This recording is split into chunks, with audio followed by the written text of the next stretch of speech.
Bien le bonjour, nous attaquons le deuxièmement, formule issue des symétries du cercle. Alors, vous avez peur, c'est tout à fait légitime, puisque vous voyez toutes ces horribles formules qu'il va falloir apprendre par cœur.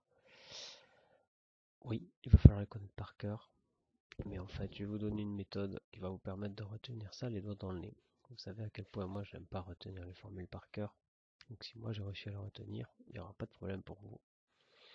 Alors ceux parmi vous qui savent apprendre par cœur, ne vous gênez pas, mais j'ai des doutes, hein, permettez. Parce que, vous voyez, regardons un petit peu ces formules. Vous voyez, là, il y a cosinus de moins x, cosinus x, sinus de moins x, ah, il y a un moins, ah, il y a un moins, il n'y a pas de moins, ah, il y a un moins, ah, il y a un moins, ah, il n'y a pas de moins. Bref, c'est un petit peu compliqué. Ce ne sont pas des formules, les formules se ressemblent beaucoup. Et est-ce que vous serez capable de retenir que tangente pi plus x, ça fait tangente, mais tangente pi moins x, ça fait moins tangente? Permettez-moi d'en douter. Bon, c'est pour ça que je ne vous conseille pas de les apprendre par cœur. Sauf si vous avez une mémoire incroyable, pas de problème. Je vous conseille d'appliquer la méthode que je vais vous donner tout de suite. Alors, commençons par lire ce qui est écrit. Le cercle trigonométrique est rempli de symétries. Ok. En fait, il existe une symétrie spécifique pour chacune des trois lignes trigonométriques, cosinus, sinus et tangente, qui laisse invariante sa ligne et oppose les deux autres. Qu'est-ce que ça veut dire ce charabia? Eh bien déjà, partons sur... Je veux que c'est un petit peu propre. Voilà, allez, admettons. Bien, voilà mon cercle trigonométrique. Alors, quelles sont ces symétries? Alors, on a une première symétrie, qui est la symétrie d'axe X. On va la mettre en rouge. Symétrie d'axe X, donc en rouge. Alors, qu'est-ce qui se passe? Donc déjà, cette symétrie, elle correspond au cosinus, vous êtes d'accord? Cet axe-là, l'axe X, c'est l'axe du cosinus. Et donc, qu'est-ce qui se passe quand vous prenez des angles et leur symétrique? Ben, si je prends un angle quelconque, voilà, alpha,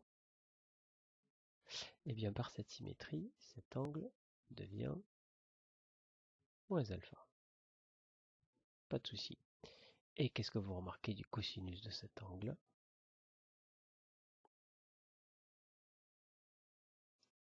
Eh bien, il ne change pas, que ce soit alpha ou moins alpha.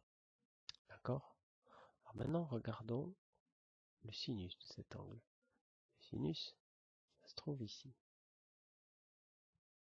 Le sinus de cet angle, alpha, le voici.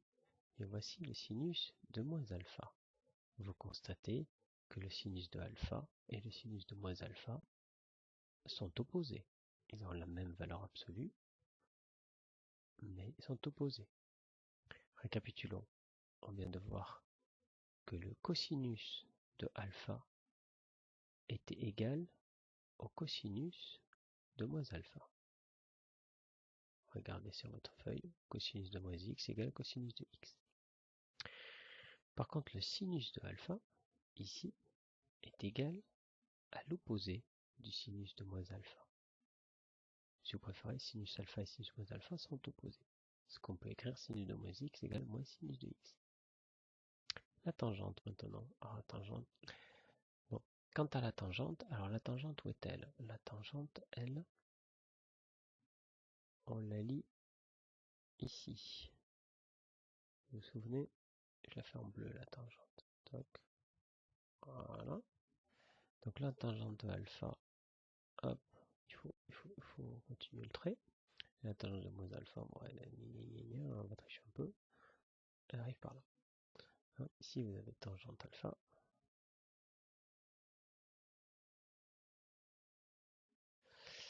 J'écris super bien.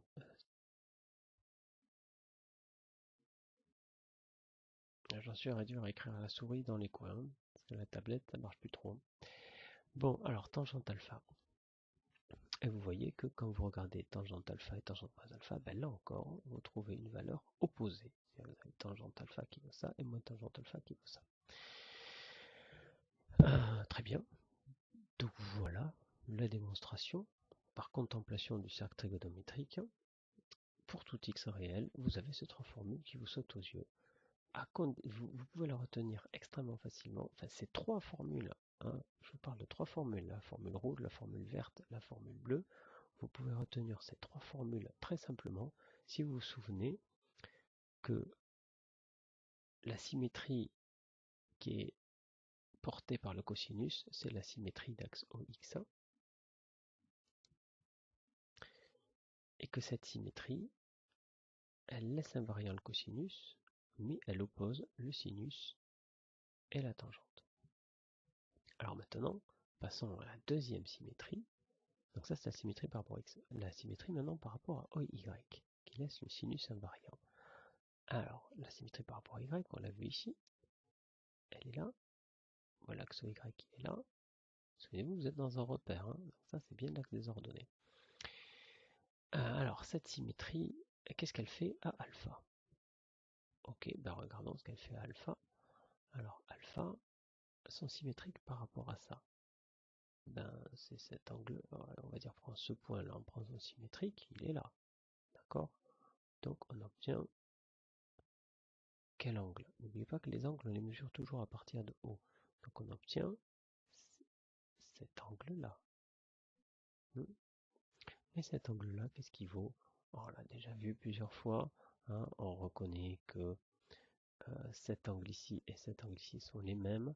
Du coup, ici, c'est comme si on avait l'angle total, pi moins alpha. Donc ici, c'est l'angle pi moins alpha. Alors, quel est son sinus? Ben, c'est évident, son sinus, c'est le même que alpha, puisqu'il est construit à partir de cette symétrie. Et cette symétrie, elle est basée elle-même sur le même axe que celle du sinus. Donc évidemment, elle ne fait pas bouger le sinus. Hein. Vous savez que quand un point est sur l'axe de symétrie, ce point n'est pas perturbé par la symétrie. Il est invariant par la symétrie. Bon, donc ça veut dire que sinus de pi moins alpha, c'est égal à sinus alpha. Vérifions nos formules. Sinus de pi moins x égale sinus x. Oui. Alors maintenant, regardons ce qui arrive au cosinus. Le cosinus, lui, il est rouge. Alors, le cosinus en rouge. Donc on arrive ici, avec le cosinus, et qu'est-ce que je fais? Je descends, je vais chercher mon cosinus, et j'obtiens cette valeur-là.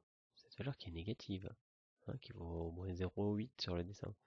Et c'était quoi le cosinus de alpha? C'était, ouais d'accord, mon dessin est dégueulasse, mais on est censé trouver la même longueur, hein, d'accord?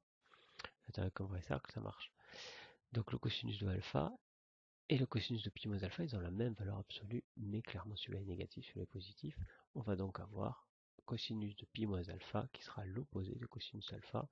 C'est exactement cette formule ici. Enfin la tangente. Alors la tangente, pour ça, il faut prolonger un petit peu. Donc en bleu, vous voyez là, la tangente, je vais la chercher ici, mais là. Et donc qu'est-ce que je raconte, pardon? Oui, si, il faut prolonger, mais pour lire la tangente de pi moins alpha, il faut la prolonger comme ceci. D'accord?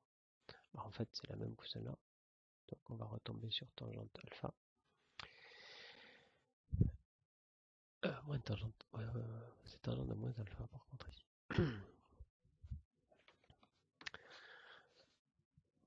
Et donc, vous voyez bien que la tangente de alpha et la tangente de pi moins alpha vont être elles aussi opposées comme le sinus, et le sinus de moins alpha était opposé, c'est ce qu'il y a ici. Dernière symétrie, alors la symétrie de la tangente. Alors quelle est la symétrie qui laisse invariant la tangente? Vous pourriez tenter que c'est la symétrie par rapport à cette droite. Mais vous voyez bien que cette symétrie ne marche pas pour le cercle. Ce cercle n'est pas du tout symétrique par rapport à la tangente. Donc la symétrie associée à la tangente, c'est la symétrie de centre O. Ce gros point-là. Voilà, je vais effacer le cosinus qui me dérange. Et donc regardons la symétrie par rapport à O. Alors, l'angle alpha sont symétriques par rapport à O. Et bien je vais le dessiner. Ce sera donc celui qui part. Hop. Alors, et du coup c'est quoi l'angle? qui part de là, donc il part toujours de OX, souvenez-vous, et il va jusque là. Et bien regardez cet angle-là, j'ai fait 180 degrés, j'ai fait un angle plein, c'est-à-dire pi, et j'ai fait alpha en plus. Donc cet angle, c'est pi plus alpha. Et qu'est-ce qu'on remarque de cet angle? Alors, bah, allons-y, son cosinus. Alors, son cosinus, je disais, donc son cosinus de pi plus alpha, il monte. Donc là encore, mon dessin magnifique vous montre que ça tombe sur la même chose que le cosinus de pi moins alpha. En tout cas, c'est un négatif. Et clairement, c'est l'opposé du cosinus de alpha. Donc on a bien que le cosinus de pi plus x, c'est l'opposé du cosinus de x. Ensuite, si on regarde le sinus en vert, le sinus de pi moins alpha, de pi plus alpha, le sinus de pi plus alpha, eh ben, on va le chercher pareil. On trouve la même chose que le sinus de moins alpha, mais en tout cas, clairement, il est négatif, alors que le sinus de alpha était positif. Donc on trouve bien que le sinus de pi plus x, c'est égal à l'opposé du sinus de pi moins x. Pardon, le sinus de pi plus x, c'est l'opposé du sinus de x. Et enfin, pour la tangente, c'est le plus beau, regardez ce qui se passe. Quand vous êtes ce point, eh ben, vous allez chercher la tangente, tac, et vous tombez, quand vous regardez la tangente de pi plus alpha, exactement sur la tangente d'alpha. Voilà. Bon. Il me semble que si vous retenez ces trois symétries et que vous refaites ce que je viens de faire plusieurs fois, vous allez retenir ces formules. Alors vous ne les retiendrez pas peut-être aussi clairement à la seconde près, mais avec un petit dessin, en moins de 10 secondes, vous les retrouvez. Et c'est ce qu'il faut. Petite remarque, dans le DM que vous m'avez rendu il n'y a pas si longtemps, vous saviez dans le calcul là, de l'air, vous aviez un truc comme ça là, à calculer, là. Puis il y avait un angle alpha là, tac, vous donnez l'angle alpha. Vous donnez l'angle alpha. Tu vas le marquer, l'angle alpha, voilà. Et vous n'êtes pas plus avancé. Et cet angle alpha vous permettait de calculer l'air de tout ça là. Et bien, vous aviez, il y a le sinus alpha qui apparaissait. Et vous aviez aussi le sinus de pi moins alpha. Et vous avez tous été rapide à me dire que c'était égal à sinus de alpha. Et vous avez parfaitement raison. Le sinus de pi moins alpha, c'est égal au sinus de alpha.